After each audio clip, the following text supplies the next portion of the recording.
Hey up me ducks, it's Simon here. Welcome back to the Hermit's Cave. So, deck of the month.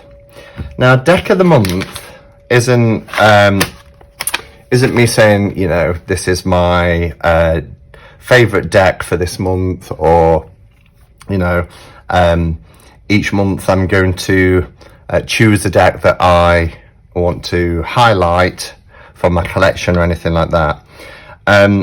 But you'll probably recall from a recent Cup of Ketchup and Cards, I was saying that I wanted to focus more on the amount of decks that I'm buying and trying to bring in decks that add something new as much as possible. I mean, come on, I've still got things on my Amazon wish list that I'll pick off from time to time. And that I would buy a deck at the end of each month to focus, to use it as a deck to focus and work with for the month ahead. And I did something like this a couple of years ago, for those of you who have been watching my channel for that amount of time, where I used to limit to myself to one tarot, one oracle and one book a month.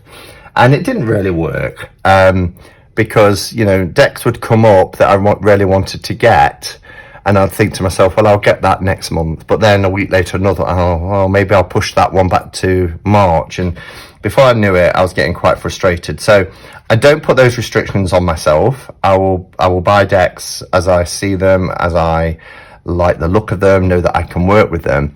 But I want one deck in particular, and I do 2 readings a day, as you know, my intention spread in the morning and my reflection spread in the evening. But one deck I want to work with, to really go deep with and study with each month. So my deck for next month, February, which I only ordered a couple of days ago, and it's come already from the lovely Beth at Little Red Tarot. You'll have seen from the title anyway what this tarot deck is. But if you are in the UK, and I love to give Beth a shout out because it's a fantastic service, really helps with postage and those dreaded customs that we have to pay through the nose for. Beth at Little Red Tarot will buy and stock indie decks and ship them, well, she'll ship them anywhere really in the world, but it's handy for us because we don't pay then the customs or exorbitant amounts on shipping. So a £50 indie deck could actually cost us probably around £90, nearly almost double time we pay for the shipping, maybe even more, maybe even 100, and the customs charge that we have to pay for international items. She always wraps them in this lovely tissue paper, and I bought from Beth numerous times now. And if I know there's an indie deck that's going to be on Little Red Tarot, I will wait for it to be listed as ready. I won't jump the gun and think, right, I'm going to get it anyway, because it's also supporting Beth. So as you can see, this is the Spacious Tarot. It's the first edition, 2019. This has been printed in China. We have Malon Rugit. I'm not sure. We'll have a look. Let's break the seal. This deck, I haven't seen a full walkthrough. Now I know there's going to be people watching this saying, "Hey, you commented on my video that you really liked it." I did, but I'm one of those people who, if I see enough of the cards and I think, yes, this deck I really want, I still want a somewhat element of surprise. And with this deck in particular, I got up to the Hermit card and I thought, yeah, I've got to get this. And I do feel it's something that I'm adding to my collection because I haven't really got anything else like it. And from what I understand, and as I say, I don't know a lot about this tarot, is that the Spacious Tarot removes the archetypal figures within the traditional, the more traditional tarot decks, such as human beings, animals, etc. And we get more of a scenic interpretations, and the symbols and things that we might be used to seeing. So for instance, the Hermit card, you'll get the Hermit's lantern, but no Hermit. And I really liked this concept. The first card I saw was the Fool, which was this empty cliff edge, and I just thought, I'm not sure. But then the more I got on, the more I thought, wow, yeah, this could really open up to intuition as well. So it's a lovely box, nicely presented, sturdy box. It's beautiful blue, and then we have these pinks and teal colours. Oh, it's just lovely. It feels really nice as well. And it's like a clamshell, so it is bound. I don't know how, sometimes they kind of wear a little bit thin, but it says this space is for you. And that's something else that's so beautiful about this deck. We can actually place ourselves within the cards. Now, we've often talked about pathworking, and lots of people say, oh, tell me more about pathworking. And all I can say really is it's very experiential, and it's different for individuals. First deck I ever pathworked with, I believe, was the Deirdre of Sorrows. There was an amazing card there which had fields and lambs, and it was just wonderful to pathwork. But I do it through almost like trance meditation. So I focus, I focus on my breath. I get myself completely relaxed. I have the image in front of me. For me, it's not compulsory, and it's not here, but borders often I find work really well, because it's almost like a frame, like a doorway, and I take my mind into the image and then just explore what I can see, what's beyond. Sorry ducks, I got interrupted by a phone call, but as I was saying, yeah, and just explore what's even beyond what we see in the image within the frame of the card. And it's great for all manner of things, which, you know, I've done videos in the past, so I won't go too far into it around, you know, doing pathworking. But one of the great things is to really connect with a deck as well, because when you do pull a card that you've done particular work with in terms of pathworking, you've got that such a strong connection with the image. So that's one of the benefits. Okay, so Spacious Tarot. So we've got the guidebook. It says it's by Carrie Mellon and Annie Roigt. I hope I'm saying that. I'm probably not, because I'm not really brilliant with names. I'll just zoom in a little bit. It's a nice little guidebook. It's 137 pages. It has these little indents, so you can see that that's wands, they're cups, swords, pentacles, and then your mages. So you get about 3 paragraphs for each card. You have your keywords. So the Hermit is introspection, meditation, seeking, and then a little bit about the card. So that's nice. We've got some spreads at the beginning, of course. Understanding the courts. So here we have child, explorer, guardian, and elder, rather than the more traditional page, knight, queen, and king. But I like that because it's bringing out the archetypal energies, the child, the playful relationship of the suit. The explorer has an erratic understanding of their suit. So the explorer dives in. When you think of something like the Knight of Swords, guardian, the nurturer, I suppose it's kind of linking to female energies, but you know, jury's out on that one, because many males also are guardians and carers. And so, and then we have the elder, master of the suit, so the ultimate place to get to within the suit. So I quite like that. what have we here? This is the numbered card, so it's going through what each of the numbers cards mean. It's a little bit of numerology there, which is great. Understanding the minors, understanding the majors. So that's really useful. I'm going to enjoy having a little bit about tarot, a note from the creators, Carrie and Annie. And then at the back we have acknowledgements. Yeah. So a nice little guidebook. I like the way it's broken down. Okay. First thing I'm noticing is this lovely matte cardstock as well. Let's slide off the little plastic thing.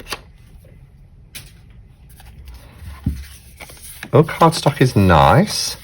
It's not the thickest cardstock, but it's decent cardstock. I really like that.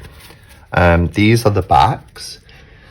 Kind of reminds me of something like the RWS, like Radiant, Universal. You know, this blue with little splashes of colour. Looks like a night time with the stars. But it's a lovely colour blue. Really nice colour. It's quite a nice thick deck. In terms of size, it's a little bit shorter than something like a US Games tarot card, as you can see there. But these images look amazing. Okay, so let's have a look then. So we have our Fool. So as you can see, borderless cards, not intrusive at all with the font. They're just there in white at the bottom. I like the fact that they're just kind of overlaid onto the artwork rather than having a panel or a banner or something that kind of lays over the top and we lose some of the artwork. But again, I mean, just look at this for the Fool. So when I think of the Fool card, I would pull out an RWS, but it's not going to be on top because I use this every day. But let's see how quickly I can get there. I always think to myself when I start this, maybe you should always start at the bottom. Okay, somewhere in the middle. But when I think of the Fool card, you know, we don't really see what he's looking at. We see the sky behind, we see the sun behind, but I've often looked at that and thought, you know, is he just breathing in the moment? What is he looking at? And here we can almost see what the Fool would see when he gets to the end of his little point with this precipice below. Here's the mountains going behind him, but here they are in front as well. The beautiful colours and tones of the sky. It's just wonderful.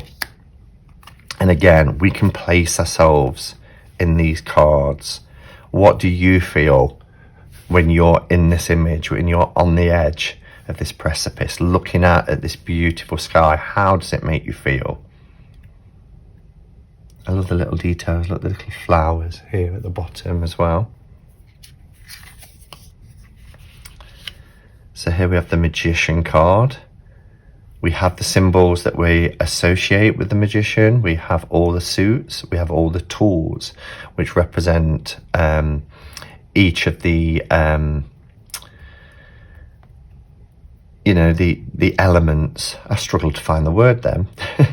So we have our coin for earth, we have our sword for air, we have our wands for fire, and we have our cups for water, and then what they each represent: emotions, thoughts, you know, material things, and you know, that sort of passion, that fire energy that drives us. Wonderful. And we have this gorgeous lemniscate which we see above the Magician usually as he stood at his plinth with his tools in front of him. Really lovely. Love this High Priestess card. Oh, just so wonderful. So wonderful. I just love that it's this shell. But when you look into the shell, you see this night sky, you see the moon, the universe behind. It's so gorgeous.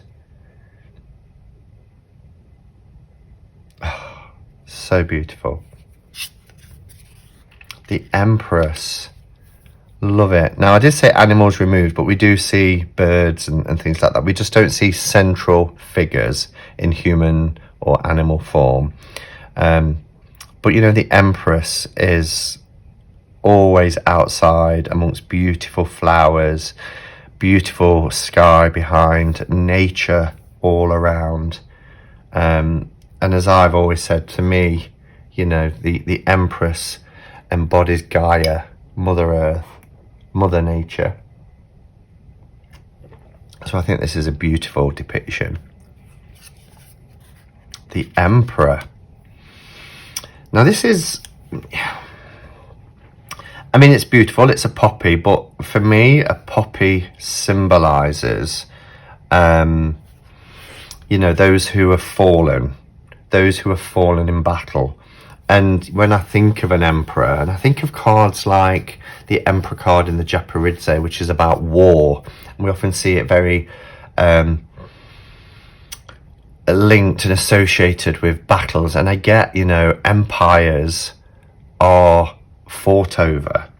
I get it, but sometimes I do struggle a little with the Empress being, you know, nature, nurture, love, peace, and then often we get the Emperor as very sort of taken by force, and that might not be what this is representing. But for me, the image of the poppy makes me think of wartime. It makes me think of our fallen heroes. But those fallen heroes fell because they were fighting to save an empire. It's a beautiful card. Beautiful card. The Hierophant is wonderful. Absolutely wonderful. I love these stones, these huge monoliths. You've got this kind of like standing stones, and the sun. You know, these were huge sundials. When we think of the places, famous stone circles like Stonehenge, huge sundials that were so precise, even now, 5,000 years later, because our universe is precise. And this is just wonderful. And we look to the ancient times, don't we, in awe and wonder and mystery. And I think this is a brilliant Hierophant card. The Lovers. Oh, stunning. We have almost like a DNA strand, but two energies coming together to form something. That unity, that coming together, is beautiful. The Chariot. You really get a sense of movement here. I love that this is a journey, this is a path, this is a passing. And when we think of the Chariot card, we think about holding tight to the reins, staying on course, not being swayed in different directions, eye single to the end goal.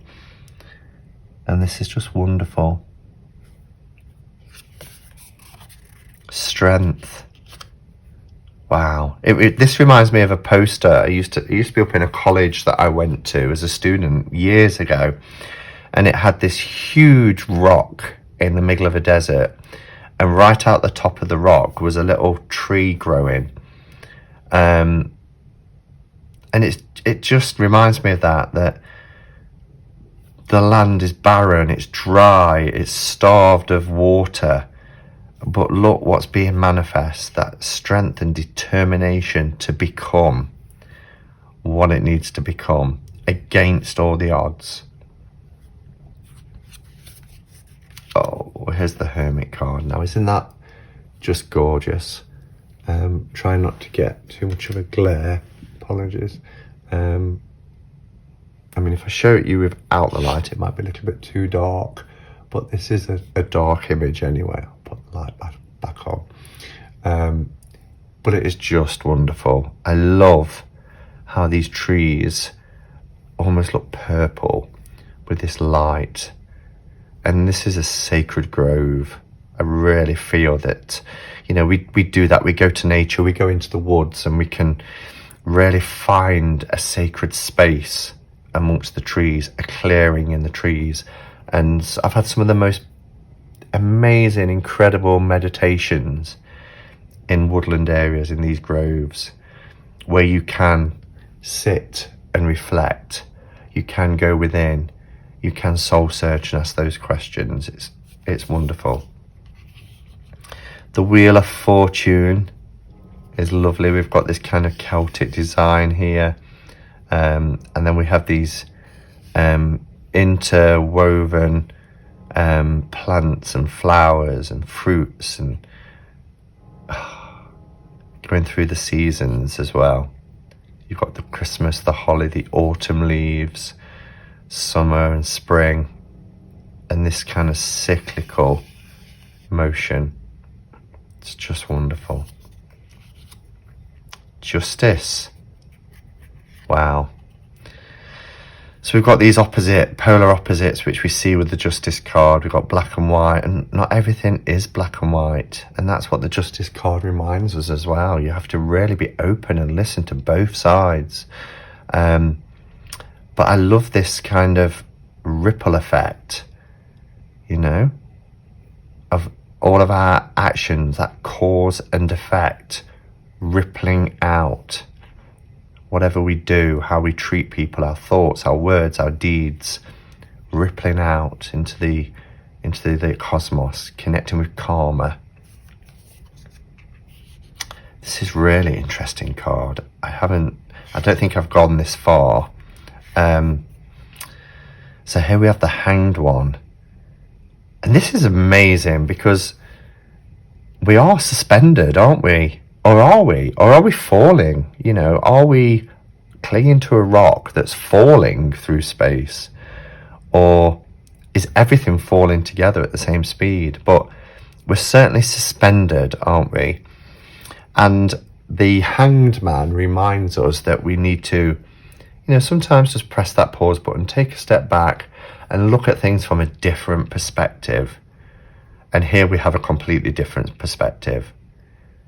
We're used to being on the I nearly said on the moon. We're used to being on planet Earth, looking at the moon. And there's only a handful, well, a few more than a handful, but very few people who's actually stood on the moon and looked back at the Earth to get a completely different perspective. And when you look at the Earth from this vantage point, you won't think that there's war and famines and murders and awful things that are happening. It looks peaceful. It looks serene. And that's what it should be. That's what Mother Earth is. That and the volcanoes and everything else. Okay, so we have death. And this is really interesting. So this is what's on the back of the box design as well, which is the flower that we see, the white rose that we see within the flag, that the more traditional RWS death carries, always waving from his horseback. But there's everything there, isn't there? There is the skeletal hands and forearms, you know, reaching out for this new life as something closes, another blooms and opens up to us. Temperance. Wow. This is a bit, I have to kind of really look at this, but you've got this fiery energy and air and water, and you've got the coming together of the two, which is causing this kind of steam. It's really quite beautiful. Wow, the Devil card. Oh, I need to think about this. The Devil card. Wow. In fact, I'm going to look this up in the book just to see if it does tell you anything. Because to me, the Devil is about entrapment. It's about bondage. and I'm not quite sure where we're going here. The devil challenges you to enter a realm of shadows. Okay. Where are you experiencing contraction? What darkness is within and around you? Okay, I get it. Resistance might sway you to avoid this difficult space, but you can't find liberation until you are willing to confront your stuckness. The trees here form a barrier, a metaphor for self-imposed prisons and inner demons. Love it. Are you grappling with addictive behavior? Has shame cornered you? The task here is not to rid yourself of these shadows. Instead, the devil asks you to simply acknowledge your demons, to relinquish their bonds, and to integrate the darkness into light. At its worst, devil energy tricks you into believing there is no way out of the dark forest. Know that there is a light to move forward. Know that there is a light to move toward. But you can bypass the darkness, be willing to do challenging inner work. Being present with contradiction inevitably leads to greater expansion. Wow, that is a really valuable little gem. And I love now, having heard that interpretation. Wonderful. The tower, we have these balancing stones. This is then like balancing stones being hit at the at where you might think it's its strongest and more stable point, actually, but everything above it is quite precariously balanced. So here we're seeing this destruction.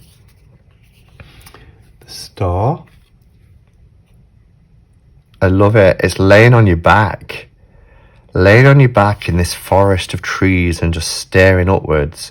It's almost like you're going camping or something and you're just laying down on a blanket and just looking up into the night sky. I used to love to do that as a kid and try and make out. I used to lay flat and put my arms out like I'm holding on to the world and look up at the night sky. Oh, beautiful. The moon is gorgeous. Really lovely.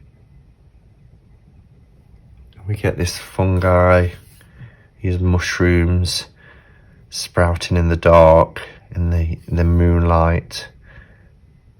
Wonderful. And look at, there's like a orb, a glow around the moon. It's really beautiful. We have a sunflower tracking the course of the sun. This is a stunning card. These cards are beautiful. They're lovely feel, but because they're matte as well, and they're a nice size, they're really beautiful. That yellow is just so vibrant, but I love the paleness of the sun. But of course, the sunflower tracks the course of the sun throughout the day, making sure it's always facing its light and its heat. Ugh. Oh wow, look at Judgment. We've got like a portal. So we're used to seeing, people being called up from their graves, but it's almost like a gateway to the next realm.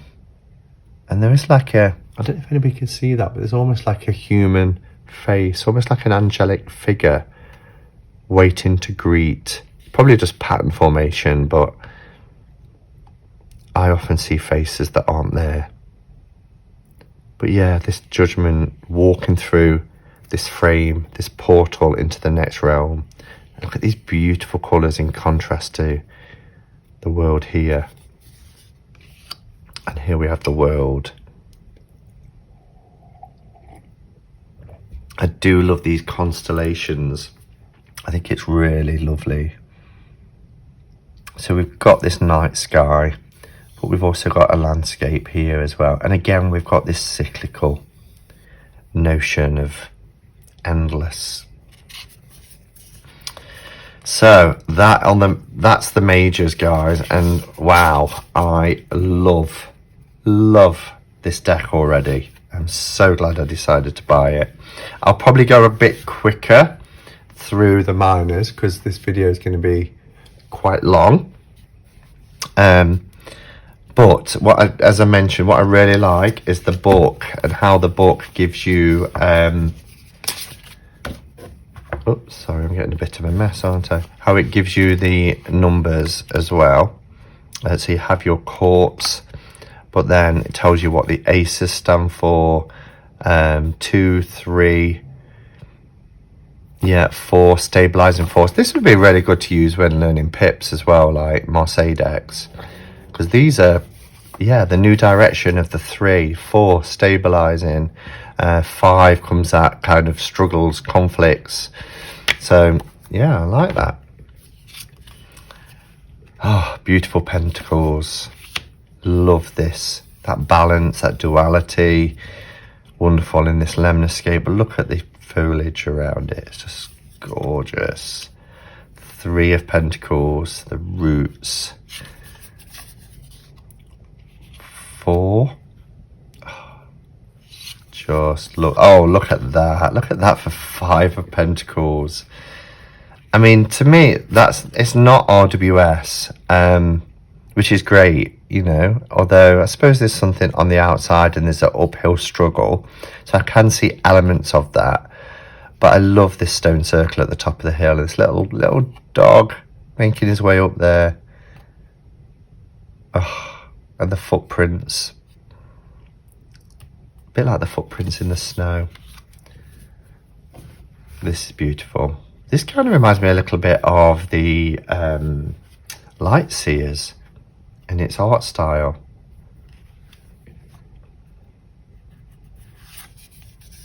Oh, we have this huge, is it a pumpkin? 7. 8. We have the worker bee for 8 of Pentacles, which is quite apt. The 9 of Pentacles is beautiful. We have this garden scene. We have this topiary design here with this bush. Really lovely. No bird, but that's fine. 10. It's gorgeous. Oh,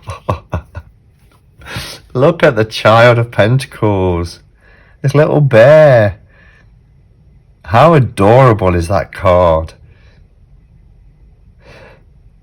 Love it. The Explorer of Pentacles. Are we families of bear? Yes, I get it. Okay, so they're families. I love that. So we have the child, the explorer, so kind of like the teenager. And then we have the guardian. Oh, just look. I am so in love with this deck. And the elder. What a beautiful image. This beautiful watercolor image. Oh, that is stunning. I want this as an art print. Oh, I hope you guys are feeling this in the same way that I am.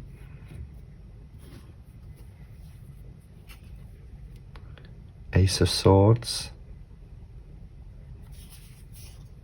Ooh.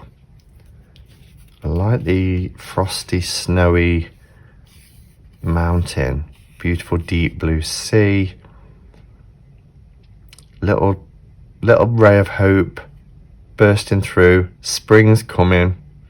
We've got that cross sword like we're used to seeing with the 2. Interesting. So the 3 of Swords, there is a little bit of red blood piercing and these cracks through the ice. These are all very wintry, which is fine when we're talking of swords, that icy cold.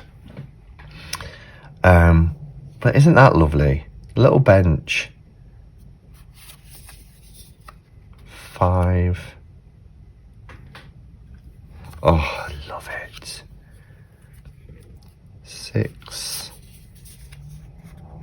That's interesting, isn't it? These are all in perfect straight lines, look, and this one.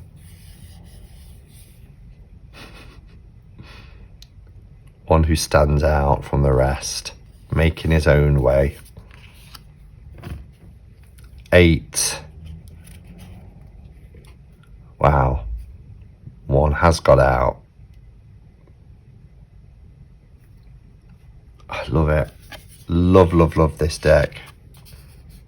I thought there was a fault there. It looked like there was a... Almost looks like a little printing fault, but card is fine. 9 of Swords. Don't worry, the anguish, if I carry on going, will it get the better of me? 10 of Swords. So we see these swords piercing this log. Child of Swords. So now we've got, I think it's crows. It's either crows or ravens. I think it's crow.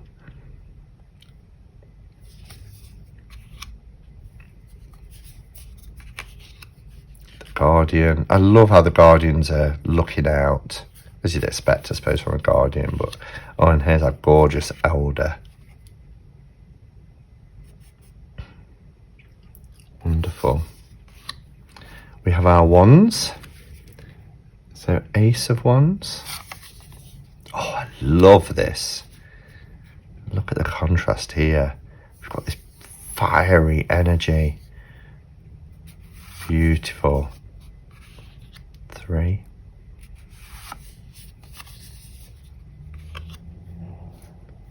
I quite like the fact that these are pippish as well. I suppose it's a little bit similar to like Pagan Otherworlds, where they're kind of not pippish where there's no scenery. There's enough to prompt your intuition, and would be a good crossover deck from RWS to learning to read with Mosse or other pip decks.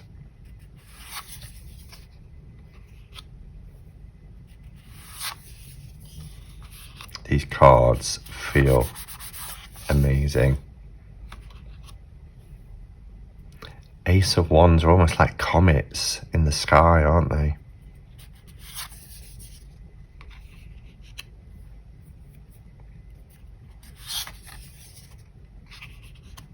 Ten of Wands. So we have these little, what are they? Are they little lizards or geckos or... Apologies. You wouldn't have wanted to hear that coughing fit, so I had to pause there. Yeah, so we've got these little reptiles. Let's just say reptiles. I think they're like little geckos.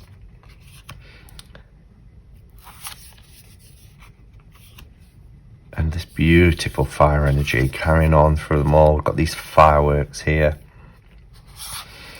And then our last suit, which is the cups. That's just beautiful. Being used to capture rainwater. I thought this was a design at first, and I realised it's the continuation of the rocks behind. So it's a clear glass bowl, and the little raindrops dropping in it, and it's seeping out.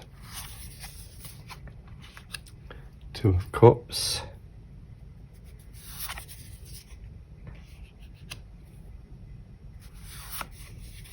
I love the use of the association for each of the suits. I love the fire. I love the snow in the fire in the wands, the snow in the swords. I'm loving all the water energy for the cups. Just wonderful. Oh, that's a little bit different to all the others.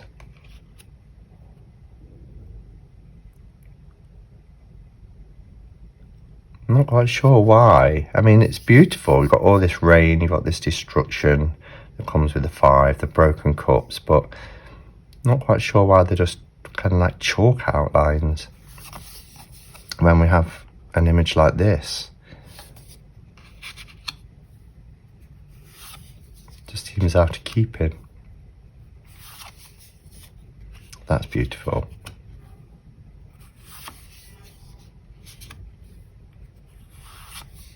Oh wow. Look at this. Again, there's lots of this circular motion energy. I love all the colours coming together to make this colour wheel, which is really beautiful. And we're used to seeing a rainbow within the Ten of Cups anyway, aren't we? So we've kind of got that effect here. Oh, that's beautiful. The Child of Cups. And if you think of the Page of Cups, who has the little fish jumping out of the cup, it's a little nod to that as well. The Explorer. What's this cup? The Guardian. And the Elder. Oh wow, I love this deck. Absolutely blown away by it.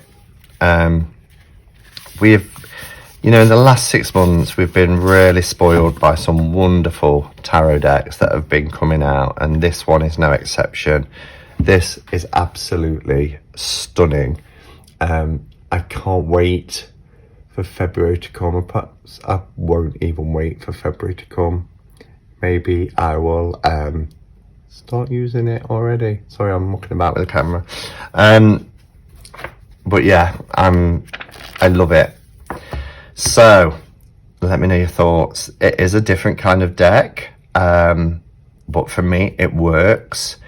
It is kind of like the next level in terms of placing ourselves into a lot of these scenery, and, you know, using our intuition more to interpret the cards. But oh, the space, I mean, it's the spacious type, but the space that they create to set the scene for these cards is just wonderful.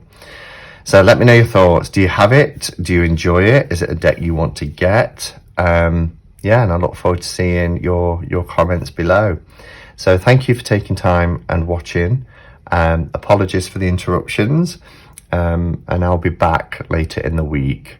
Voting closes tomorrow on Throwback Thursday, which is between the Chrysalis Tarot or the Ostara Tarot, and that will be live on Thursday night at 8 p.m. UK time. Until then, guys, go in peace. Namaste and blessed be.